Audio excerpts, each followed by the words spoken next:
जय माता दी। जय मां कामाख्या। कामाख्ये वरदे देवी नीलपर्वतवासिनी तम देवी जगत माता योनि मुद्रे नमस्तुते। कामाख्ये काम संपन्ने कामेश्वरी हर प्रिये काम नाम देहि में नित्यम कामेश्वरी नमस्तुते। काम दे काम रूपस्ते सुभगे सुर सेविते करोमि दर्शन देव्यम सर कामार सिद्धयेत। ओम महेशानी महामाये चामुंडे मुंडमालिनी आयु आरोग्य ऐश्वर्य देहि में देवी परमेश्वरी। ओम जयंती मंगला काली भद्रकाली कपालिनी दुर्गा क्षमा शिवा धात्री स्वाहा सदा नमस्तुते। कामेश्वर शिव पटरानी कामाख्या त्रिभुवन मन मोहिनी कामाख्या। काम रूप चंद्र चकोरी कामाख्या दक्ष राजकुमारी कामाख्या। जय नित्य विहारिणी कामाख्या सर्व सुख विस्तारिणी कामाख्या। तीन लोक की स्वामिनी कामाख्या करुणा निधि नामिनी कामाख्या। सरिता सुख कामिनी कामाख्या सौभाग्य नवेली कामाख्या। आनंद रसायिनी कामाख्या प्रीतम सुखदायिनी कामाख्या। त्रिभुवन हितकारिणी कामाख्या काम रूप कामयिनी कामाख्या। कमनी कुमारी कामाख्या हर वल्लभ प्यारी कामाख्या। मंगल की मूर्ति कामाख्या कामदेश सुखपूर्ति कामाख्या। जय नख चंद्रावली कामाख्या दश महाविद्या रूपिणी कामाख्या। नहीं तुम सम कोई दानी कामाख्या कामरूप निवासिनी कामाख्या। मूलाधार कमल प्रिया कामाख्या सहस्त्रार सुशोभित कामाख्या। नटराजन भामा कामाख्या परिपूर्ण कामाख्या। ये कामाख्या स्तुति है। देवराधा ट्रस्ट सत्यवाणी चैनल। मंदिर क्यों बनाए जाते हैं? हमारे यहां पे सदियों से परंपरा चली आ रही है। क्या परंपरा है कि मंदिर अवश्य बनाए जाते हैं। राजा महाराजा ऋषि मुनि सभी मंदिर बनाते हैं। तो मंदिर का निर्माण क्यों किया जाता था और आज भी मंदिर क्यों बनाते हैं? मंदिर यानी धर्म स्थल। धर्म स्थल को बनाने के पीछे का कारण उद्देश्य है कि मनुष्य को परमात्मा का स्मरण होता रहे, इसलिए मंदिर बनाए जाते हैं। मतलब उसका मन भटक नहीं सके। जहां पर परमात्मा की शरण प्राप्त करने का मार्ग मिले उसे मंदिर कहते हैं। यानी जहां दुनियादारी के झंझटों को भूलकर एकाग्र और ध्यान मग्न होकर मन को शांति मिले उसे मंदिर कहते हैं। यानी मंदिर के पवित्र वातावरण में मन को निर्विकार कर प्रभु भक्ति में लीन हो सके, इसलिए मंदिर बनाए जाते हैं। यानी मंदिर के अंदर शुद्धता, स्वच्छता, पवित्रता तीनों चीज होने के साथ साथ सुगंध भी होना चाहिए, तब तो मंदिर की परिभाषा सफल होगी। तो मंदिर इसलिए बनाए जाते हैं। मंदिर में आध्यात्मिक और धार्मिक वातावरण होता है। यानी कई भजन चलते हैं, कभी पूजन चलता है, तो कभी हवन चलता है, कभी जप चलते हैं, तो कभी आरती चलती है। तो आध्यात्मिक और धार्मिक वातावरण जिस जगह होता है वह मंदिर कहलाता है। और देव पूजा उसका लक्ष्य होता है। मंदिर में आप अकेले भी या अन्य व्यक्तियों की उपस्थिति में भी बैठ करके शांत मन से जाप कर सकते हो, पूजा पाठ कर सकते हो, आरती कर सकते हो, भजन कर सकते हो, मंत्र जाप किए जा सकते हैं, स्तुतियों का पाठ किया जा सकता है, ध्यान लगाया जा सकता है, और भी अन्य धार्मिक कार्यक्रम कर सकते हैं। धूप दीप, सुगंधित द्रव्य, ये सब मंदिर के चारों ओर वातावरण में धनात्मक ऊर्जा उत्पन्न करते हैं और दिव्य शक्ति का संचार होते रहता है। इसलिए मंदिर बनाए जाते हैं। और जब दिव्य शक्ति का संचार होगा तो भूत प्रेत ऊपरी बाधा हो गई,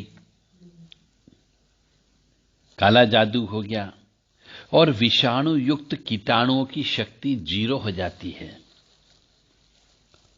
और जब ऐसी जगह चले जाते हो जहां पे ऊपरी बाधा बिल्कुल भी नहीं होती है, नकारात्मक ऊर्जा बिल्कुल भी नहीं होती है, ऐसे माहौल में मन की दशा सिर्फ प्रभु से मिलने की होती, प्रभु भक्ति की होती, प्रभु पूजा की होती है, प्रार्थना की होती है, उपासना की होती है,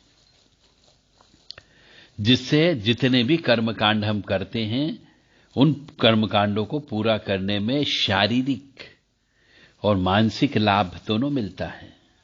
और जो पूजा के लिए संकल्प लिया जाता है वह संकल्प भी पूरा होता है। इसलिए मंदिर में शुद्धता, स्वच्छता, पवित्रता, इन 3 बातों का विशेष तौर से ध्यान दिया जाता है।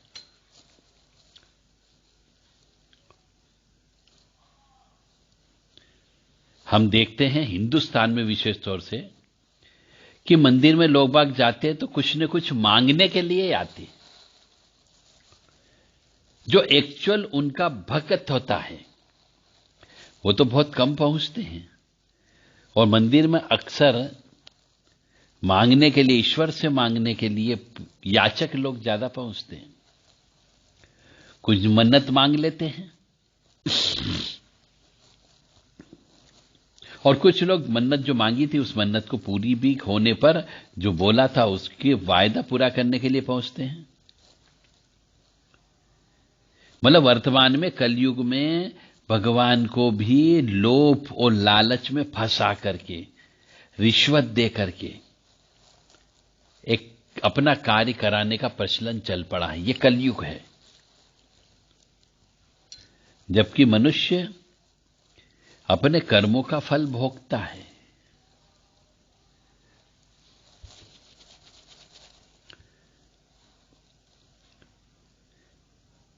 यदि मनुष्य कुछ मांगने के लिए ही मंदिर जाते हैं तो फिर हम मंदिर नहीं गए, किसी दुकान पर गए।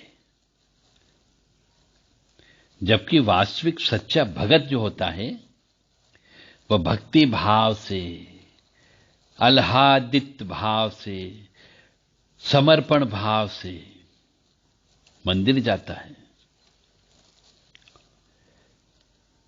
जबकि कुछ लोग दुकान पर जाते, मंदिर नहीं दुकान पर जाते, उनसे मांगते हैं, उनसे वादा करते हैं कि आपने ये काम कर दिया तो मैं ये कर दूंगा, यानी खरीदारी करते, मोल भाव करते हैं।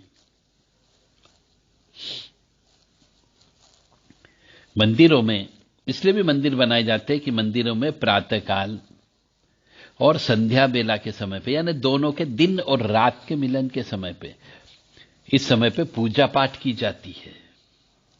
दिन और रात के मिलन के समय पे जप तप किए जाते हैं, आरतियां की जाती है। उस समय शंख बजना चाहिए, घंटों के नाद बजना चाहिए। इसका जब ये शंख और घंटे बजते हैं, ढोल नगाड़े बजते हैं आरती के, तो मनुष्यों को एक अचानक असहज ही यह आभास होता है कि हां, ईश्वर की उपासना का समय हो गया है। अब चूंकि हर घर में तो शुद्धता, स्वच्छता, पवित्रता नहीं होती है और उपयुक्त स्थान भी नहीं होता है, इसलिए मंदिर के जो वातावरण होता है, धनात्मक ऊर्जा वाला वातावरण होता है, उसमें कोई भी व्यक्ति जाकर के उपासना कर सकता है।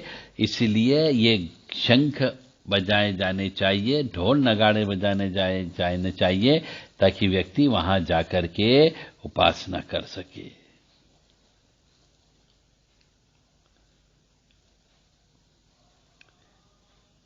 इसलिए मंदिर बनाना अत्यंत आवश्यक होता है, क्योंकि हमारे यहां वर्तमान में हिंदुस्तान में बहुत छोटे छोटे घर हो गए हैं और उन घरों में शुद्धता, स्वच्छता, पवित्रता नहीं होती है और मंदिर सही जगह पे, सही स्थान पे नहीं होता है। इसलिए मंदिरों में जाकर के पूजन अर्चन करना चाहिए। बहुत से मंदिरों में गुम्मद बनाया जाता है। गुम्मद क्यों बनाते हैं? गुम्मद का निर्माण क्यों करते हैं? यह इस प्रश्न का उत्तर आगे आपको सुनने को मिलेगा।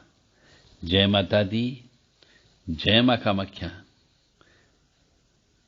मां भगवती जगत जननी आद्य शक्ति भवानी अलहादिनी शक्ति कष्ट निवारिणी दुख निवारिणी महिषासुर मर्दिनी चंड मुंडनाशिनी श्री वाहिनी क्लेश नाशिनी पाप नाशिनी दुरितापहारिणी शत्रु संग विदारिणी आपको सुखी रखे, स्वस्थ रखे और प्रसन्न रखे और निरोगी काया विशेष तौर से दे, ताकि आप ईश्वर भक्ति में लीन हो सके।